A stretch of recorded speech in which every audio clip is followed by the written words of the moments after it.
Welcome to Beyond the Z's, aligning your internal clock. I'm your host, Dr. Jake Parrish from Victory Health Center at VictoryHealthCenter.com, VictoryHealthTV.com, VictoryHealthRadio.com.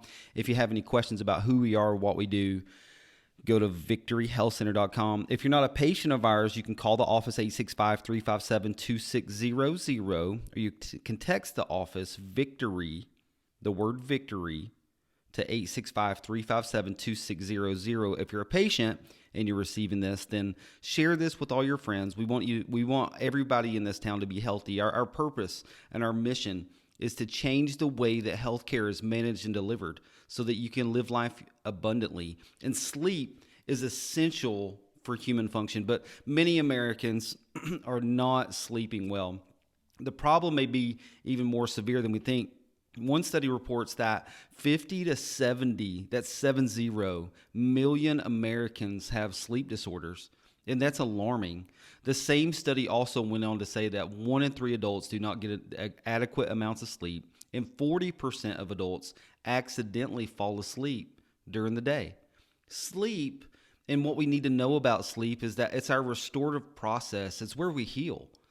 When sleep is limited or restricted, it's almost bound to lead to disease.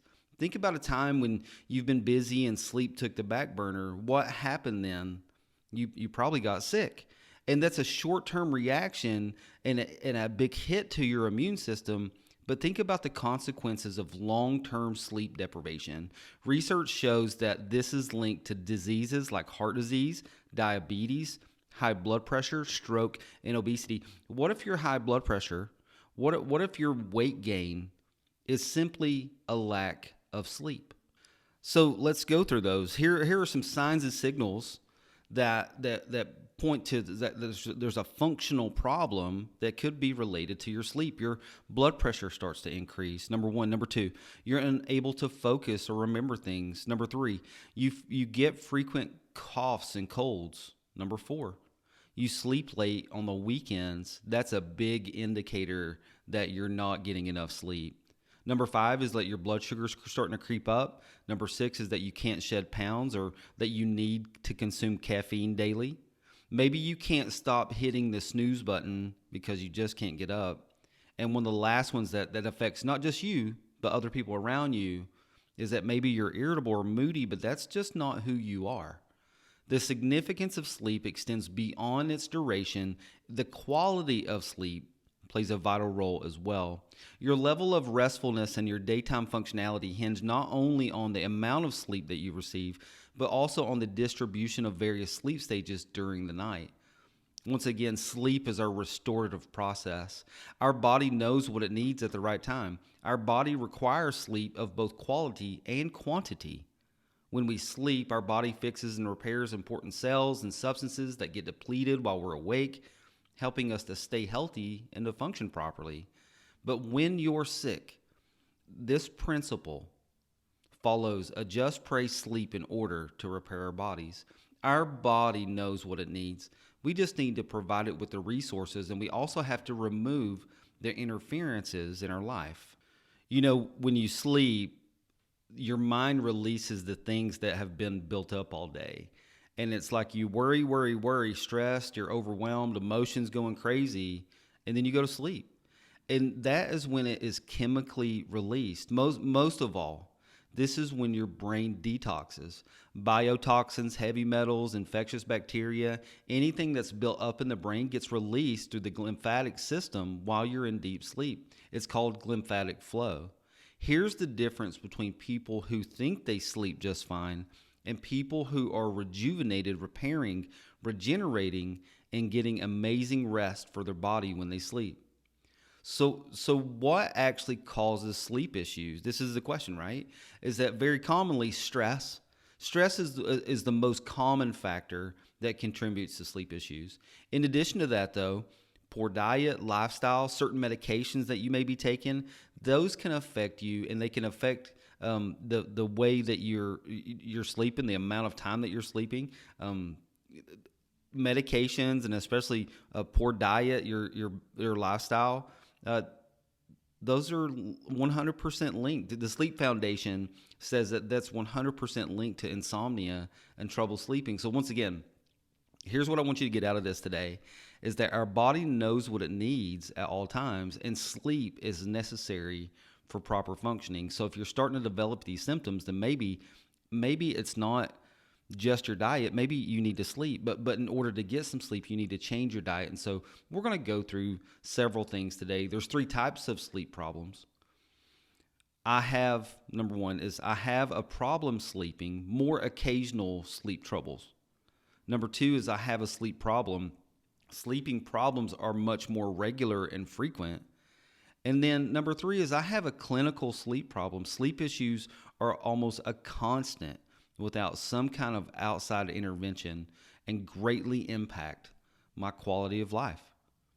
Poor sleep is like an oil light. It's a warning sign of some other stressor that could be going on. So we want to identify these stressors. You can't cover up warning signs. You can't just take CBD oil or a supplement or NyQuil and cover up the warning signs over and over again and expect your body to recover and heal the way it's supposed to during restorative sleep. Now, what we do at Victory is the principle is that you have to try to get your body into what's called parasympathetic mode. This is the nervous system that's responsible for rest and digest. It's the nervous system that promotes relaxation and recovery by slowing heart rate and constricting pupils and enhancing dilation. But most Americans are in this sympathetic nervous system, which is responsible for fight or flight. It's preparing the body for action in stressful situations by increasing your heart rate, dilating your pupils, diverting blood away from non-essential functions. And so that's the number one principle at Victory is getting adjusted. So when you get adjusted at the chiropractor, what that's doing is it's taking the stress off your nervous system and allowing your body to heal and recover. The nervous system is the center of the entire body's function. Poor sleep can be a result of an overactive sympathetic nervous system causing your body to continuously be in fight or flight. It doesn't allow you to rest and relax. Correcting the nervous system can help the entire body function more properly and sleep to improve. And when we do exams on our patients, and so every 12 visits or so, especially if you're in corrective care, not so much in maintenance care, but in corrective care, and that's always the first thing that starts to show up, that people are starting to sleep better once they start getting adjusted and they get their tone down. That's what me and Dr. Frank call it, and a lot of other chiropractors call it, is that you're decreasing your tone. And so when you lay on the table and we see that you have imbalanced legs, or we take x-rays and we see that your spine is just a wreck, we know that your tone is high and more likely to have your sympathetic nervous system, that fight or flight system, it's on more than it's off. And if you've lived how God designed you, if your nervous system worked at 100%, if you moved your body, if you weren't exposed to toxins, you would probably have normal sleep. So step 1 to fixing sleep is moving our body and eating right. So let's look at some specific things as we practice a healthy lifestyle to improve our sleep. Number 1, skip the late night snacks.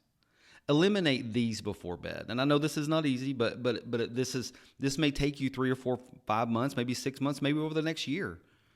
There's always things that are going to limit you. There's always something that's going to be in the way. Holidays are going to be in the way. Birthdays are going to be in the way. But specifically avoiding foods like sugary sweets, chocolate bread, juices, high glycemic fruits. These foods cause cortisol to go up. And when your cortisol goes up, your energy is boosted and it can hinder sleep quality and quantity. Ideally, stop eating at least 2 hours before bed. If you need a snack, then try to go with an avocado or some kind of grass-fed whey. Go with some yogurt. If you need a snack, try eating melatonin-forming foods, and those would be those foods, especially quality proteins. You want to limit caffeine. Consider reducing your caffeine intake to improve your sleep quality. You might want to think about cutting out caffeine after the morning hours, at the very least. Even those who claim they only consume caffeine in the morning typically do to kickstart their day. But relying on caffeine too heavily can strain your adrenal glands and lead to decrease in energy levels and disrupted sleep. So we advise that don't make it a regular habit to be on caffeine. And if you're having sleep problems, we want to start to limit that caffeine. Keep in mind the effects of caffeine can linger as long as 12 hours. Limit your alcohol intake. Think of alcohol like sugar. Eventually, it metabolizes into sugar a few hours after you drink it. And so, have you ever experienced late night sugar cravings or woken up with a headache or a feeling less than your best? This occurs when your blood sugar levels rise, followed by a significant crash, which results in waking up with symptoms resembling hypoglycemia, kind of like a hangover. Alcohol itself is a contributor to this phenomenon as it converts into sugar within your system.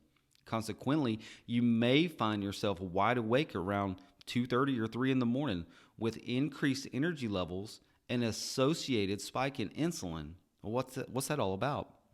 Your sugar's high. And so we want to limit our food intake 2 hours before we go to bed. We don't want to have sugary snacks at night, and we want to limit our alcohol. One study found that 150 minutes of moderate to vigorous exercise in the week results in 65% improvement in quality of sleep. Exercise doesn't just make you sleep better. Exercise removes interference and allows your body to function normally. Animals in the wild, they sleep great because they're living according to the natural order. Morning workouts are best, but anytime is second best. Get sunshine. Exposure to natural light plays a crucial role in resetting your internal biological clock. Morning sunlight kickstarts the production of melatonin, an essential hormone for regulating sleep. Now, some people take melatonin, but we don't necessarily recommend that you do that unless you're going to take it for a short time while you're getting back on track. So in a minute, I'm going to talk about a couple supplements that we have at Victory. And we're doing kind of a bundle this month for this workshop. One of those is a sleep and mood, and the other one is a greens powder, and I'll talk about that moving forward. But also, one thing about sunlight is, and especially evening sunsets, they contribute positively to your body's biological clock. We actually have a red light at our house to simulate sunlight or sunrises and sunsets, and you can get these online. We got ours from a company called EMR-Tech. But vitamin D is vital for the production of serotonin and melatonin, both of which influence your sleep pattern. So maybe even supplementing vitamin D as well, but getting out in the sun, get some sunshine. Wearing sunglasses can interfere with your hormonal processes, so consider removing your sunglasses periodically to allow your eyes to absorb some sunlight. I make this recommendation for a lot of ladies that have hormonal issues, especially if you have thyroid issues or you have estrogen issues.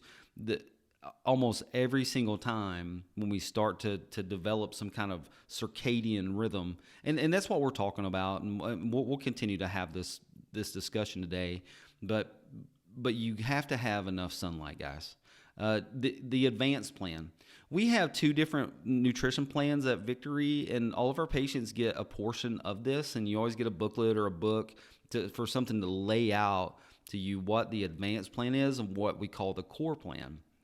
The advanced plan is designed to be a short-term plan to reduce inflammation, restore cell membrane function in order to aid detoxification. Remember that detox, it happens when you sleep. Regulate hormones and promote the source of fat as the body's main source of energy. When your energy is only coming from sugar, then you're going to be worn out. You get more energy from consuming fat than from consuming sugar. And so we're talking about short-term management of weight, help with whatever disease that you have, and detoxification. So here's how that goes. Number 1, eliminate grains and sugars, even if just for a short time. Replace those processed snacks with healthy whole foods. Replace your whole wheat or white breads with sprouted whole grains. Replace your sugar and other sweeteners with stevia, xylitol, and monk fruit. You want to increase your amount of protein. And so a moderate intake of protein. If you can't afford quality animal products, eat less of them. Focus on quality over quantity when it comes to animal products. Use grass-fed cows, free-range chicken, wild-caught fish, and then we want to increase the intake of healthy fats. Now, our sleep and slumber bundle combines magnesium glycinate, max greens, and a sleep and mood formula, which are all researched to promote healthy sleep patterns. And so when you come into the clinic, or over the next few weeks, when you come into the clinic, or you want to call the office, once again, the number is 865-357-2600. We have this on discount: max greens, magnesium glycinate, and a sleep and mood. Step 2 to promoting healthy sleep is to master your nighttime routine. Poor nighttime practices result in poor sleep, of course. And so let's go through some strategies to help promote good nighttime practices for better sleep. You got to set the mood. So support your natural melatonin production by setting the mood of dimming the lights 1 hour before bedtime, turn off your distractions, find quiet places or try to keep it quiet, read a book, slow down, and make a point to truly slow down and turn off life, and try to make this a routine. Taking a warm shower or bath can promote sleepiness as your body naturally cools down afterwards. You could consider a detox bath with Epsom salt, which contains magnesium, and lavender oil, which aligns with the idea of creating a relaxing atmosphere for better sleep. Start to take deeper breaths and clear your mind as part of this calming routine. It makes noticeable differences in your sleep quality. Put your phone down. Phones, laptops, tablets, that light that comes from that interferes with your REM sleep, or REM sleep. It inhibits melatonin production. Your room at night should be pitch dark, and if you're sleeping with your phone by your bed, then get it out of your bed. Put it in your bathroom. Put it somewhere else. Don't use your phone for the alarm clock. What fires together, wires together. It will trick your brain into thinking that your bed is just another spot to get things done. And we don't want to reinforce that association. So let's try to not sit in bed on our phones or on our computers.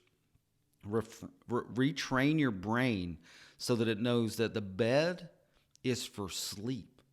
Your bedroom should be a sleep sanctuary. You know, another study found that if you make your bed each day, you're 19% more likely to get better sleep most nights. So just make it a habit in the morning and keep that habit going.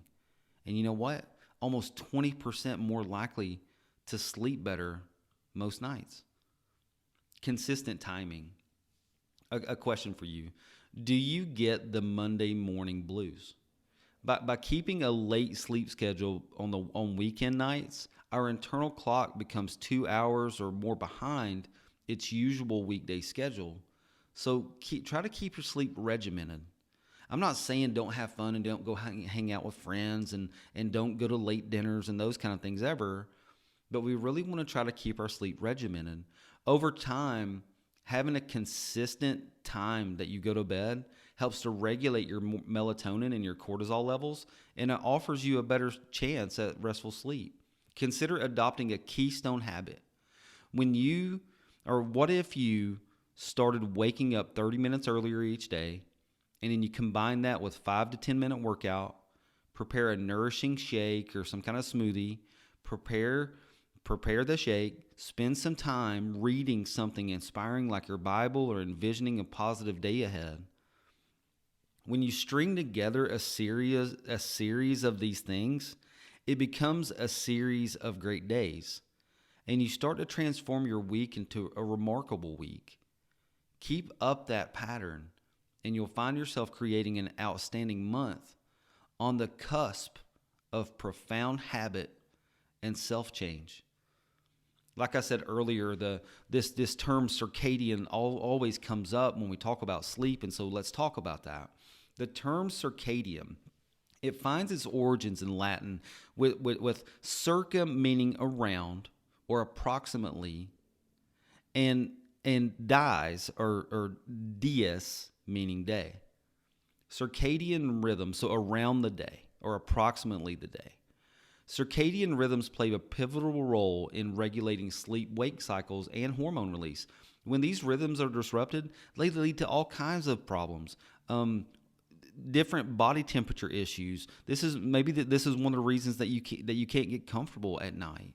Circadian rhythm influences the functioning of every cell, tissue, and organ in your body.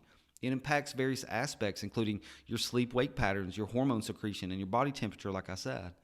Notably, irregular circadian rhythms are associated with a range of health issues, even bipolar disorder, depression, diabetes, obesity, and of course, insomnia. You want to remove the interference from your nervous system. So stress can have a profound and detrimental effect on your brain, right? And so your brain sends information down your spinal cord out to all your organs. Well, when you have misalignments in your spine, it causes irritation in your nervous system. It causes your sympathetic nervous system to go up into this fight or flight mode. And so when your body perceives stress, it triggers this release of stress hormones like the cortisol and adrenaline. And in the short term, these hormones can enhance alertness, and you want that, right? Sometimes you want to be like super alert because you've got something to do, or you're about to get into some kind of accident, and so you want this like boost of cortisol and adrenaline to enhance your alertness and your focus. But chronic stress leads to lasting damage, and prolonged exposure to high levels of stress can impair your memory and cognitive function. It shrinks brain cells in the key areas like the hippocampus, and it disrupts communication between the brain regions. This can result in difficulties with learning, concentration, sleep, and emotional regulation. So let's focus on not just eliminating stress, though. Let's focus on the strategies that help to bring you peace. Just like I said, making your bed. Like that feels good when you get home and your bed's made. When you wake up in the morning and it is 30 minutes early, but you're like, man, I'm so tired right now. If that becomes a rhythm for you, then you're not just removing stress or eliminating stress or doing some kind of stress like management. You're actually creating peace. Stress is going to come with life. Stressors are going to be all around us. Knowing how to deal with that stress and to find peace in the midst of that stress is the key to having healthy sleep. So what's the best position to sleep in? Well, on your back with your head touching the bed. Not using one of these massive pillows.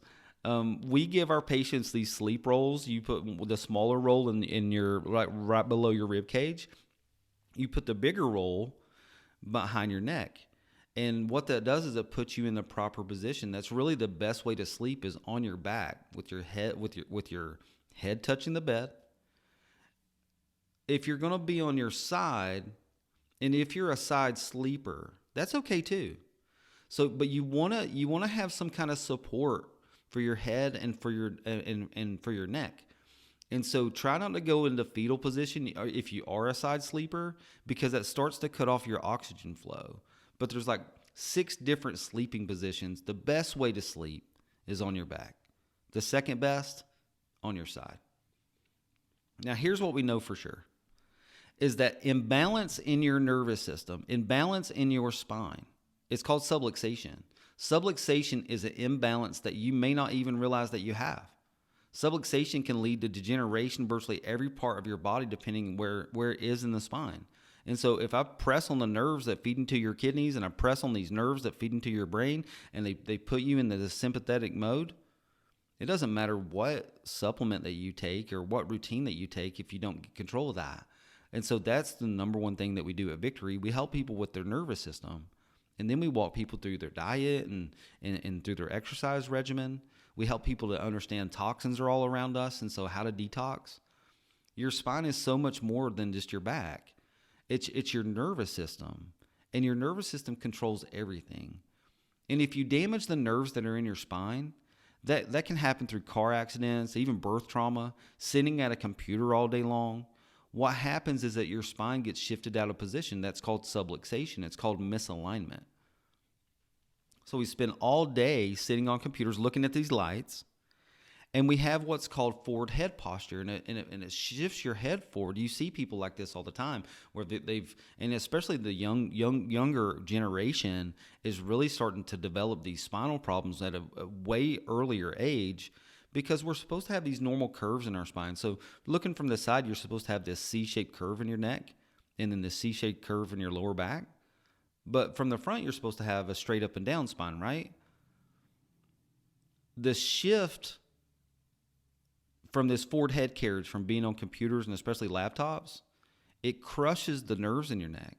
That can take decades off your life. It can affect your thyroid. It can cause tingling and numbness to go down your arms. But what I want to land on with this today is that it can cause your sympathetic nervous system to be on all the time. And this is really why I believe that most people talk about how rested or how much they sleep after they get their first adjustment, or after they've been adjusted a few times. Even before they start to have their neck pain or their back pain go away, they start to sleep better. Warning signs of misalignments, man, there's so many. Basically, any symptom that you could have, it could be actually a nervous system problem. High blood pressure, numbness and tingling, sciatica, of course, dizziness and acid reflux, food intolerances, allergies, frequent colds, constipation. This is one of the reasons that we see so many kids. And so we see a lot of kids at Victory, and we adjust those kids. And so some people don't understand that actually kids need to have their spines checked. But if you have a child that's dealing with attention problems or eczema, especially skin problems or digestive issues, they should have their nervous system checked, because maybe it's not a lack of medication. Maybe something's just not wrong with your kid. Maybe they have this damage to their nervous system. And where does that come from? Physical, chemical, emotional stress that they've been under. So one of the first steps to getting better sleep is to get adjusted. The other things that we talked about today: unplug 30 minutes before bed. No phones in the bedroom. Black out your sleep sanctuary. Try to get all the lights out and cover all of your windows as well. Wake up the same time every morning, even on the weekends. Lower your bedroom temperature. This is a big deal. And so most guys that I know want it colder. Most women that I know want it warmer. But somewhere between 65 and 68 is the best sleeping temperature. Make your bed every morning. We have to consider, if we're having sleep issues, but we're also drinking coffee or we drink tea or whatever, that we want to start to eliminate or decrease the amount of caffeine that we drink. Alcohol within 2 hours of bedtime will raise your blood sugar. And remember that we said that raising your blood sugar will wake you up at 2:30 or 3 o'clock in the morning. Try to exercise at least 10 minutes daily. And then, like I said before, magnesium glycinate, the sleep and mood formula, and then the max greens that we have at Victory, those are all supplements that we have for this sleep and mood workshop. I hope you guys enjoyed this. I hope you learned something. If you need anything, you can always email us. You can call us, 865-357-2600. My personal email is drjake@victoryhealthcenter.com. And if you're not a patient and you're a guest, and maybe one of your friends sent this to you, then we would love to see you if you're in the area. And so you can always call the clinic, like I said, 865-357-2600. And if you want to schedule an appointment, that's text the word Victory to the same number, 865-357-2600. You can go to VictoryHealthRadio.com. There's a bunch of old podcasts on there, like hundreds of podcasts. Go to VictoryHealthTV.com. That's a YouTube channel that we have where we have interviews and we've had previous workshops. And then the main place to contact us is going to be VictoryHealthCenter.com. I hope you guys have a great week. I love you so much.